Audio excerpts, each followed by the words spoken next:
You're listening to the Happiest Lives podcast with Jill Lillard, episode 107. Welcome to the Happiest Lives podcast, where you'll learn to think better, feel better, and become the woman God says you already are. Here's your host, Jill Lillard. Hey, everyone. Welcome back to the Happiest Lives podcast and the Habit Turnaround series. We've been unpacking all kinds of habits in the past several weeks, from complaining to arguing and withdrawing to chasing quick thrills. So today we are turning to a habit. It might not seem very dramatic on the surface, but it can really mess with your peace, your productivity, and living your life with that sense of purpose. And this is the habit of procrastination. So when I first started reflecting on procrastination in my own life, my immediate thought was, I'm not really a procrastinator. I like to think of myself as a get her done kind of gal, and I don't always know why people put things off when they could get it done now. I don't like the discomfort of putting something off, and I don't like to keep other people waiting, as oftentimes when we procrastinate, we're inconveniencing someone else. And so while it's true that on the big things, I am not really a huge procrastinator, I'm typically ahead of the game. For example, these podcast episodes, I like to have them recorded a couple months in advance. I like to build in this margin so life can happen and I'm not scrambling. Now, I know for some people, they say they function better under pressure. They like the adrenaline of a deadline, and maybe that's true for them. But for me, that is not where I do my best work. So as far as this area of procrastination, while I looked at it and initially thought I'm not really a procrastinator, when I took a closer look, there are smaller areas where I do tend to procrastinate.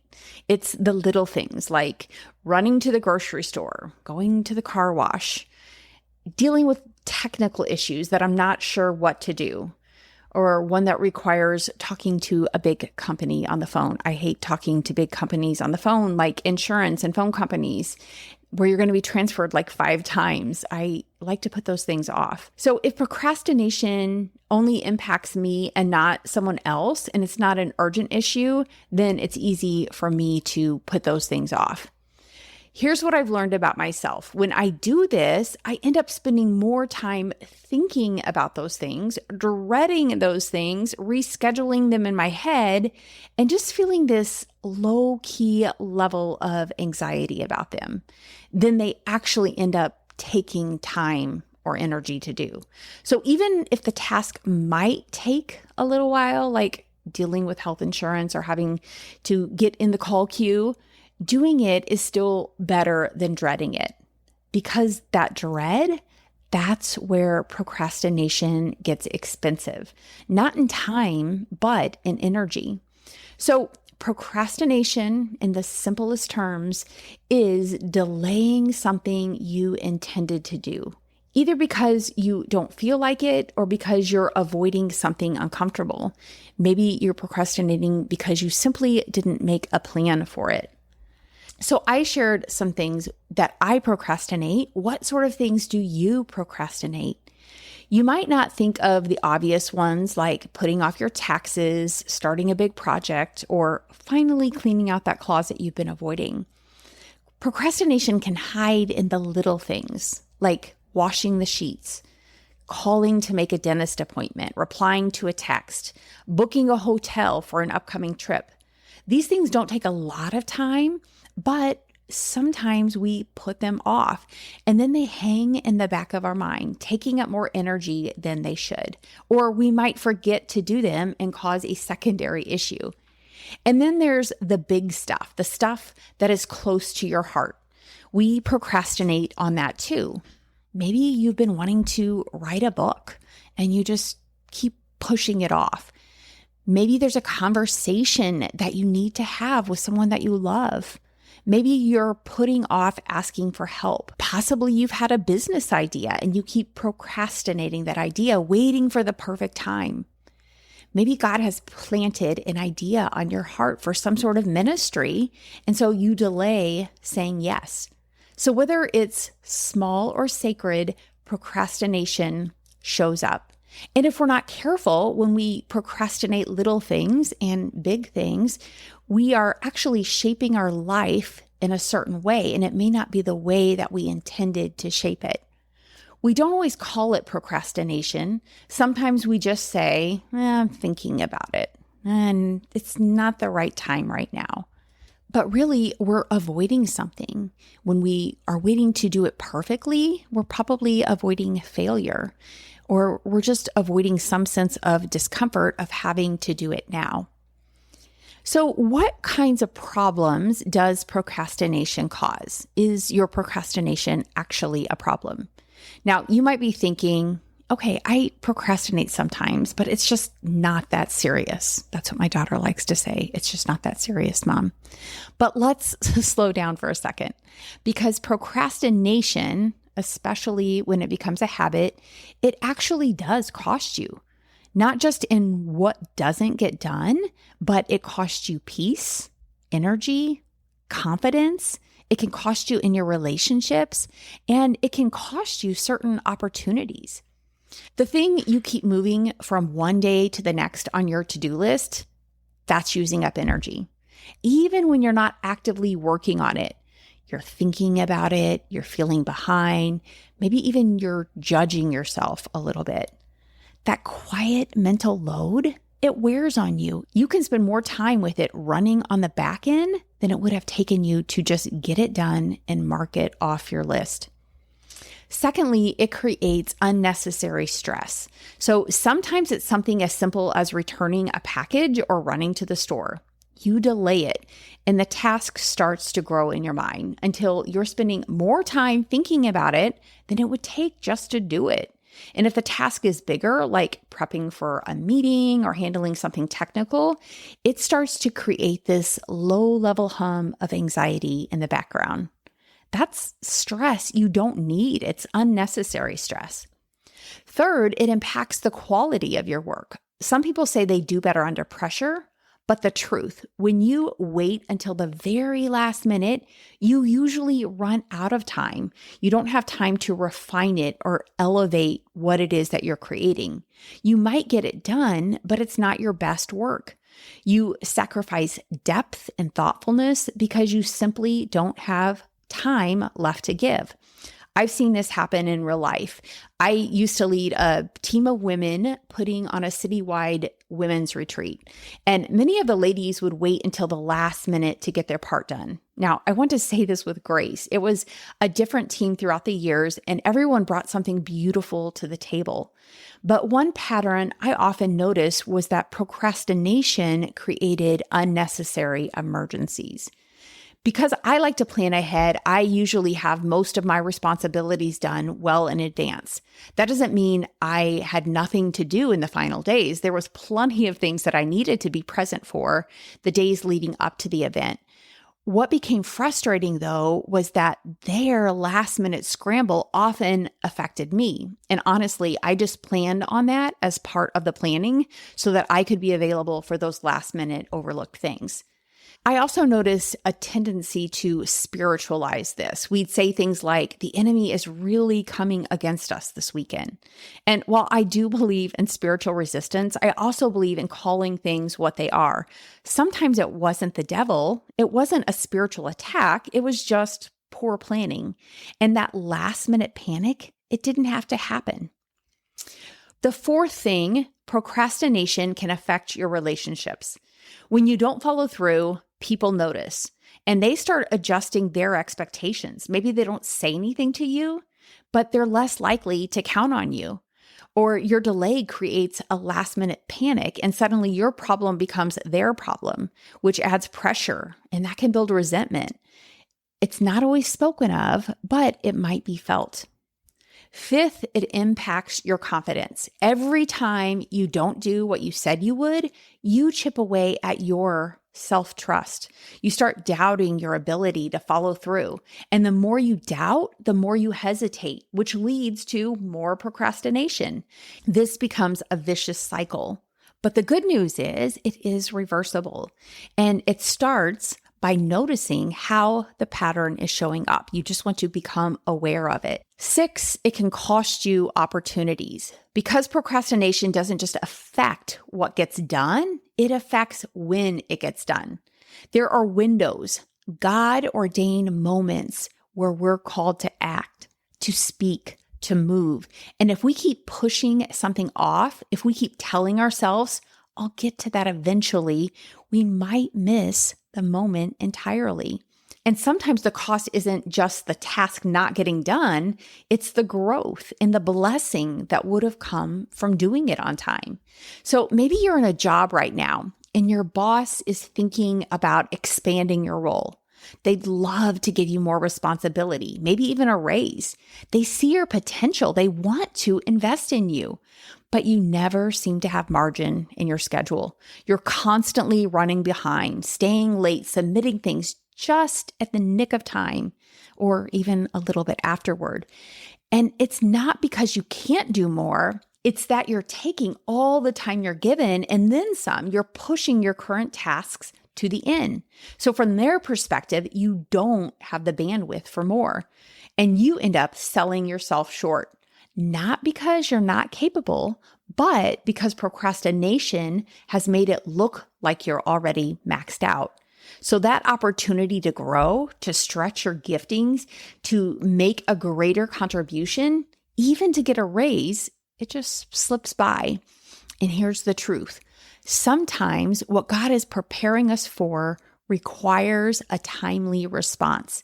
And when we delay, we miss out, not just on the outcome, but on the becoming that happens through obedience. And finally, procrastination costs your presence. You might be sitting at dinner or winding down for the evening, but instead of feeling calm and present, your mind is racing through everything that still isn't done. You're thinking about the errand you didn't run, the mail you didn't send, the task that's still lingering on your mental list.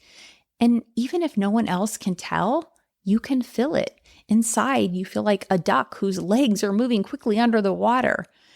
There's this subtle undercurrent of pressure. It keeps you from being fully engaged in the moment you're in. Presence, real presence is where peace lives. But procrastination pulls us out of that space. It keeps us tethered to the future, distracted by what's still unfinished. Now, I will say this, something I found that helps me stay present is simply having a plan. If I know when something is going to get done, if it's on the calendar and I've made a clear decision about when I'll handle it, and I've assigned myself a certain amount of time that I will get it done within, then I'm usually able to let it go.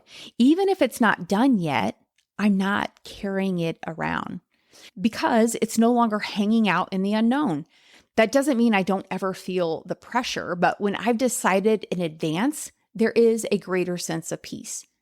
I know I'll show up when the time comes, and that gives me permission to be fully here right now. So yes, procrastination might feel small, but it can clutter your mind, steal your peace. It can create a higher level of stress, lower your impact, drain your confidence, strain your relationships, and it can pull you out of the present moment.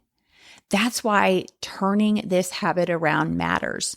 Not so you can get more done, but so you can live with more freedom, more focus, and more faith. Let's talk for a moment about why we procrastinate, because it's not just a time issue. It's a thought pattern. It's a habit loop.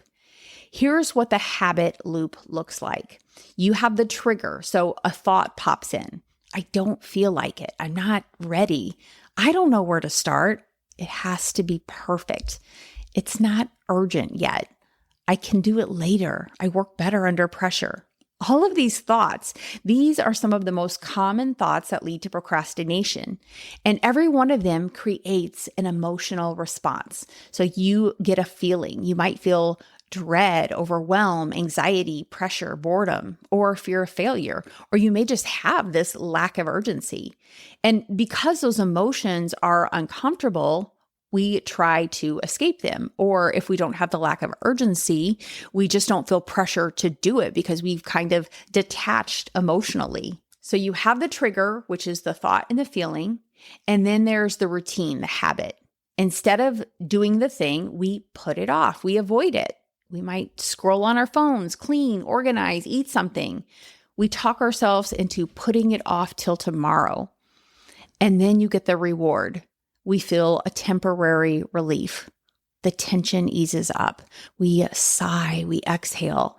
And that's where procrastination becomes a learned loop because your brain says, see, avoiding that felt better. Let's do that again next time. But here's the truth. The relief is not real peace. There is a net negative consequence that follows. The peace is temporary. The task is still there to do. The deadline is still coming. The tension is still building underneath the surface.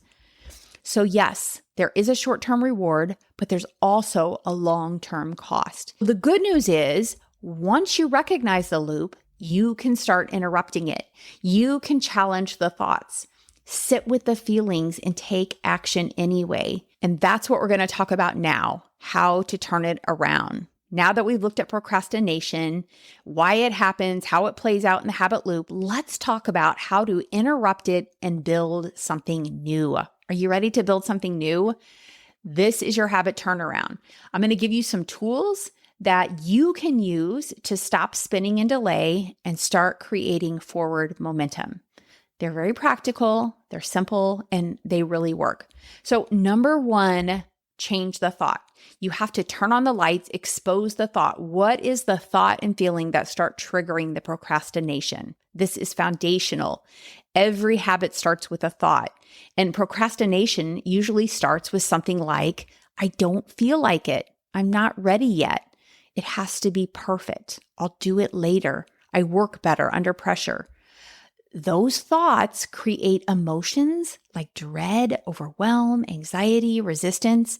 And from there, avoidance feels like the only option. However, if you can catch the thought and choose a new one, you open the door to action.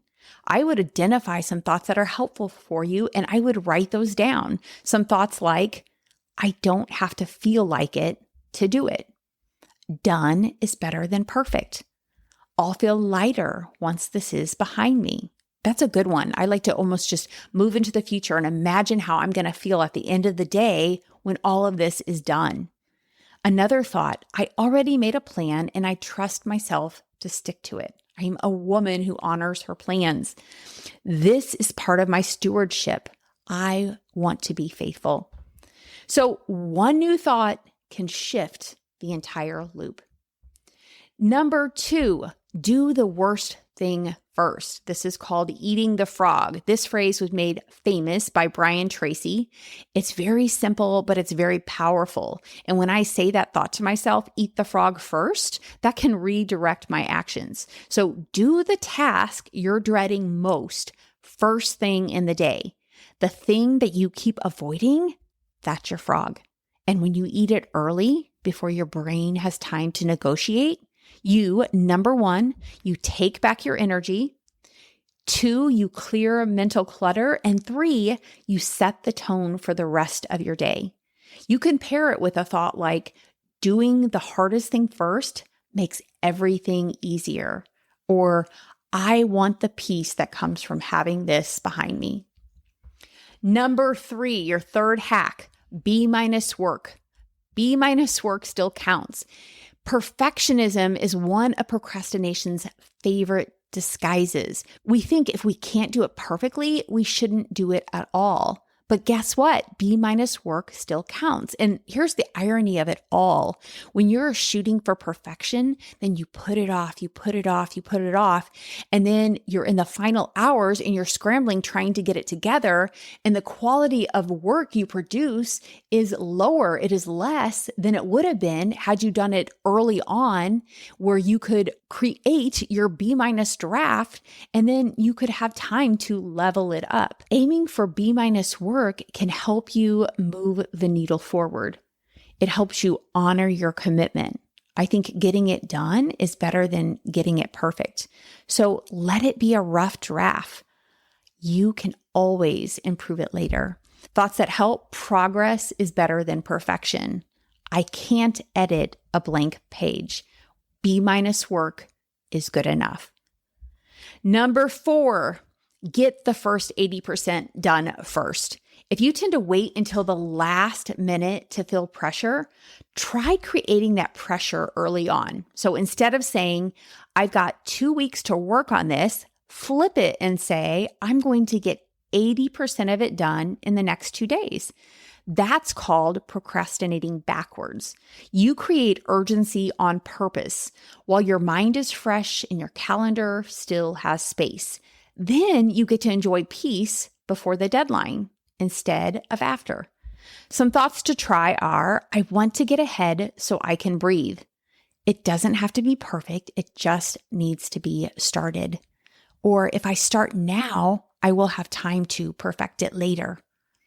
Number 5, do it as working for God. I think changing how you look at everything you do in life as an act of worship to the Lord, that can change everything. When we're focused on working for our boss or trying to meet someone's expectations, or we're focused on failing, then it changes the energy, the vibe that we're moving forward with. It's not about getting things done. It's about being faithful and fruitful.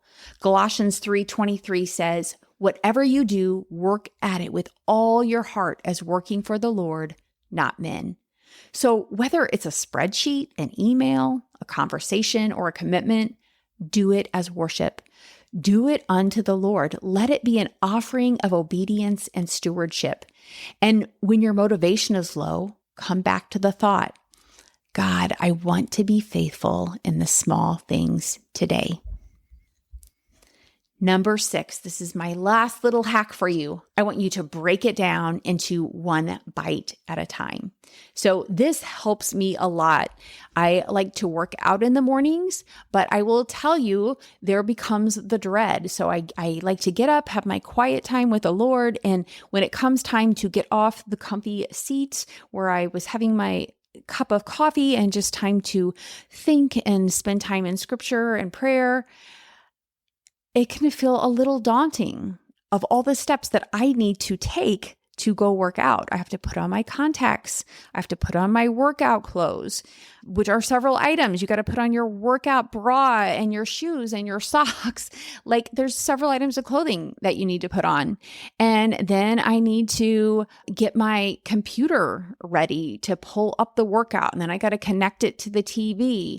This is all on top of having to do the workout. And oftentimes I'm making a decision, am I going to go out and walk a couple laps first and then do my 45-minute weight workout? Or am I going to do my weights first and then walk? And a lot of that's contingent upon the dog, if she needs to go outside now. So when I try to swallow all of that at once, it can feel overwhelming, and it might be easier to just say, I'm just going to skip the workout. However, when I break it down to one bite at a time and I just worry about what's the first thing I'm going to do. Okay, I'm just going to go take my glasses off and put in my contacts. That's all I have to worry about right now. Then I can say, what's the next thing I'm going to do? Okay, right now I'm just going to put on my clothes. So when you think, I don't even know where to start, or it's so overwhelming, what you want to do is break it down into the tiniest next step. Think, I'm just going to put on my shoes. Or I'm just going to go walk for 10 minutes. I'm going to make one phone call. I'll open the document and I'm just going to write one sentence. I'll set a timer for 10 minutes and I'll just see how far I get. If there's a project that you've been putting off, tell yourself you don't have to finish the whole thing. You just have to get it started. Big results are built one action at a time, one bite at a time. That's how you eat an elephant. Okay. So we've talked about swallowing the frog. This is how you eat the elephant. You eat the elephant one bite at a time. So there you have it. Those are 6 practical ways to turn around the habit of procrastination, not by becoming superhuman, nor by shaming yourself into doing more, but by making small intentional shifts. One thought, one action, one moment at a time. These tools will help you clear your mind, follow through on what matters, and show up with integrity, not just for others, but for yourself and unto the Lord. Because when you stop procrastinating, you stop avoiding, and you start becoming, you are becoming a woman who follows through, who honors her word, who steps into what God has called her to do, even when it's uncomfortable. So speaking of uncomfortable, I'm not quite done yet. I want to share one story with you. The story from scripture that illustrates procrastination from a different angle. You might know this story. I bet you do. It is the story of Jonah. He is the prophet who ran from God and he ended up in the belly of a big fish. But have you ever thought of Jonah's story as a picture of delayed obedience? God told Jonah, go to Nineveh, preach to the people. And Jonah said, no thanks. And instead of obeying, he fled. He literally got on a boat going in the opposite direction. Now, Jonah didn't delay because he didn't know what to do. He delayed because he didn't want to do it. He was afraid. He was angry. He was prideful. And what happened? A storm hit. The sailors panicked. Jonah ended up tossed overboard, and he spent 3 days inside a fish before he finally surrendered to God. Y'all, that is the cost of procrastination, not just in time, but in peace, in energy, in unnecessary suffering. Eventually, Jonah obeyed. He went to Nineveh, he preached, and the people repented, and God showed mercy, just like Jonah knew he would. Here's the point. Jonah's delay didn't cancel the assignment. It just made the journey harder than it needed to be. And maybe you've been there. God is nudging you towards something, a hard conversation, a lifestyle change, a step of obedience, and you're resisting, delaying, procrastinating, not because you don't know what to do, because you don't want to do it. Friend, delayed obedience is still disobedience. But God is gracious and he gives us second chances. He redirects us and he meets us with mercy when we finally say yes. So don't wait for the storm or the fish.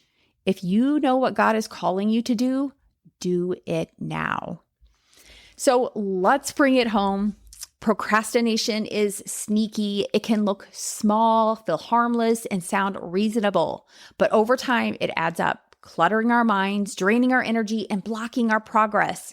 But you're not stuck. With a few tools and a lot of grace, you can turn it around. Remember, change the thought, eat the frog, aim for B- work, get the first 80% done fast, break it down into small parts, and do it as an act of worship. Okay, that's what I have for you today. Thanks so much for showing up, spending this time with me. I hope something from this episode encouraged you and challenged you or gave you a fresh perspective on the habit of procrastination and how you can turn it around. Next week, we're going to talk about the habit of white knuckling. If you're not familiar with that term, white knuckling is when we try to push through life by sheer willpower, gritting our teeth, holding it all together and trying to do it right without ever really surrendering or receiving help. We're acting like it all depends upon us. So if you've been feeling exhausted, stuck in self-reliance, or constantly trying to hold it together, you're not going to want to miss this one. And in the meantime, I'd love to invite you to check out myhappyvault.com. That's where you'll find free tools, resources, and ways to go deeper with this work, because listening is great, but applying it is where the transformation really happens. And if you're ready for more personal support, I would love to work with you. You can find out how to join me in my next coaching group and learn more about what that journey looks like. And if you've been procrastinating on something God has asked you to do, start today. He's not angry. He's just waiting to walk with you. You don't have to be perfect. You just have to be willing. Quick question. Have you grabbed your free mini course, The 4 Things You Must Do to Become the Happiest Wife? I'd love to give you 4 simple tips plus a free workbook to help you process your relationship and find greater satisfaction. Sign up today at myhappyvault.com and I'll show you how to change your marriage without the exhausting work of trying to control your husband. And if you enjoyed today's episode, don't forget to subscribe, leave a review, and share it with a friend who needs encouragement. See you next time.